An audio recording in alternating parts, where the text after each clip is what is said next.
C'est un organe essentiel de notre corps et il est pourtant très mal connu. Un organe qui peut quadrupler de volume 3 fois par jour, qui produit chaque jour 2 litres d'un acide très corrosif. Un organe qui va réduire en bouillie vos aliments mieux qu'un mixeur. Voici tout ce que vous devez savoir sur ce pilier de notre digestion, l'estomac. Tout ce que l'on mange et boit atterrit dans notre estomac en quelques secondes. Et cet organe travaille pour nous près de 9 heures par jour. En taille réduite, un estomac, ça ressemble à ça. Mais sauriez-vous le reconnaître? Je dois deviner ce que c'est? Oula. En fait, ça ressemble à un truc interne dans le corps humain. La vessie, non? L'intestin, le foie, le pancréas. C'est un estomac? Une petite mise au point s'impose. Et ça tombe bien car Sohan et Naël sont bien décidés à percer les mystères de notre estomac.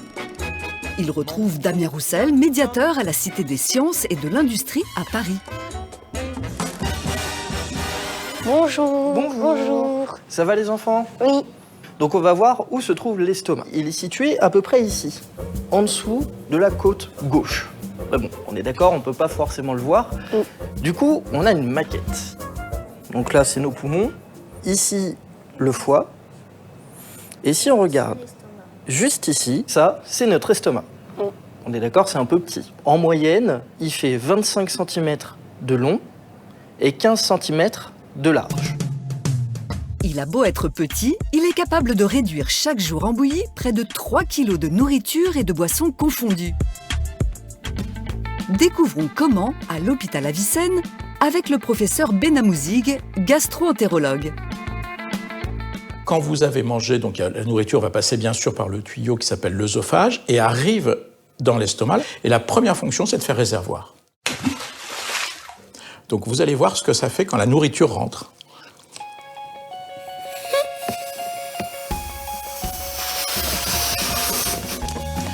Voilà.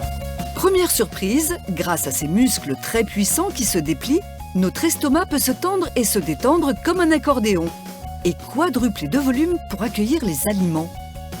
C'est extrêmement élastique et c'est donc comme ça que la première mission, la mission réservoir, est accomplie. La deuxième, c'est de faire broyeur pour commencer cette phase qu'on appelle la digestion, qui permet de transformer des aliments en petits fragments, voire en très petits fragments.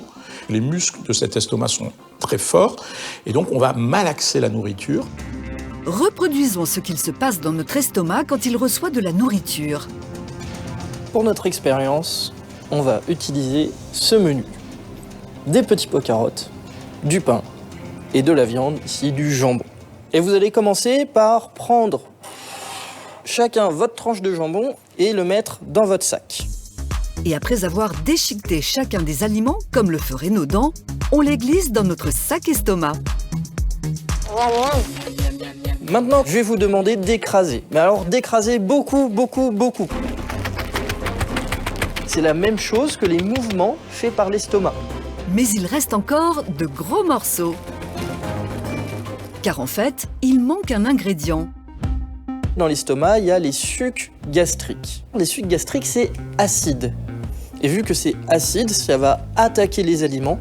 C'est ce qui permet de dissoudre la nourriture. Pour notre expérience, on remplace les sucs gastriques par un autre acide, du vinaigre. Je te le tiens, si tu veux, tu peux verser dedans. Parfait. Et comme tout à l'heure, je vais vous demander d'écraser. Mais alors d'écraser beaucoup pour que ça soit mélangé avec le liquide. Impressionnant! Notre repas est devenu une bouillie. Et donc c'est ce qui se passe dans l'estomac. Vu que c'est très acide, ça va réduire les aliments. Ces sucs gastriques inondent notre estomac dès que l'on se met à table. Les aliments sont donc plongés dès leur arrivée dans cette piscine acide. Il reste maintenant une dernière mission à notre estomac, la vidange. C'est comme un évier, c'est-à-dire que petit à petit, ça se vide. Cette étape prend entre 2 et 4 heures en fonction de ce que l'on mange. Les liquides, par exemple, vont très vite. Au bout d'une demi-heure, il n'y en a quasiment plus. Les solides, ça va dépendre de la texture, mais aussi du nombre de calories. Plus vous mangez gras, plus vous mangez sucré, plus vous aurez une digestion relativement lente. Digérer lentement, ce n'est pas toujours une mauvaise chose. Les aliments riches en fibres, par exemple du pain complet, sont bons pour notre microbiote intestinal. Et leur digestion prend du temps. En revanche, certains aliments demandent beaucoup d'efforts à notre estomac pour peu d'apports nutritionnels. Prenons ce gâteau et ce raisin. Lequel va ralentir le moins la digestion? Clairement, le raisin. Parce que le raisin, il va être relativement peu fibreux et relativement peu calorique par rapport à un aliment où il n'y a presque pas de fibres, mais où on a beaucoup de gras et beaucoup de sucre. Et là, on va ralentir la vidange. Voilà pourquoi parfois on ressent des lourdeurs d'estomac. Pour nous aider à digérer, il y a une règle d'or qu'on a tendance à négliger. Prendre le temps de mâcher. Plus on mastique, plus on va préparer en petits morceaux la nourriture au lieu d'en gros morceaux, donc on favorise le travail de l'estomac ultérieur. Ça prend un petit peu de temps, évidemment, mais vous rendez vraiment service, non seulement à votre estomac, mais à votre digestion au sens large. Alors maintenant, est-ce que vous êtes obligé de mastiquer pendant 2 heures? Pas forcément. Un réservoir très extensible. Un mixeur super puissant capable d'évacuer tout ça en quelques heures seulement. Notre estomac est donc une redoutable machine. Mais il faut quand même savoir en prendre soin pour rester en bonne santé. Prendre soin de son estomac, c'est probablement manger que pendant les repas, pas trop de snacking. C'est aussi pas trop gras, pas trop riche, pas trop d'alcool. Et ça devrait permettre des digestions relativement facilitées. Il est donc important d'avoir une alimentation équilibrée et pas trop riche. Mais il arrive que l'estomac se manifeste pour d'autres raisons que notre nourriture. Avoir l'estomac noué ou digérer une nouvelle, parfois nos émotions semblent avoir une influence sur notre estomac.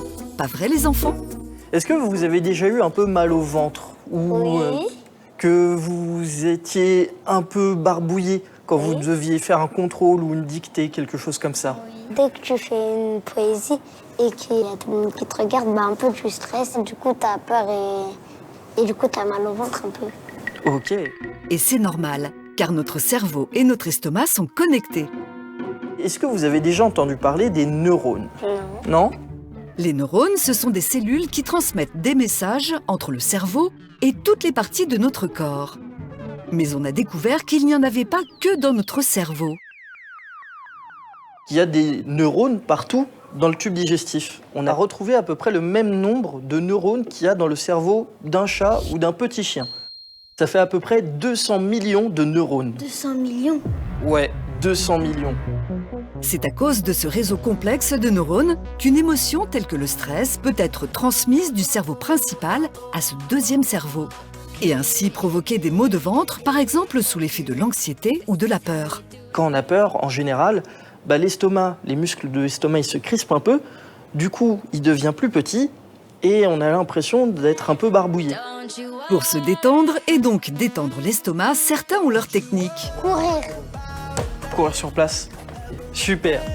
Et du côté de la digestion, évitez de manger trop gras, trop sucré, ne grignotez pas entre les repas et pensez à bien mâcher pour faciliter le travail de votre précieux estomac.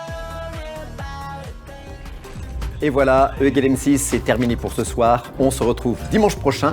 Très bonne soirée sur M6. Au revoir.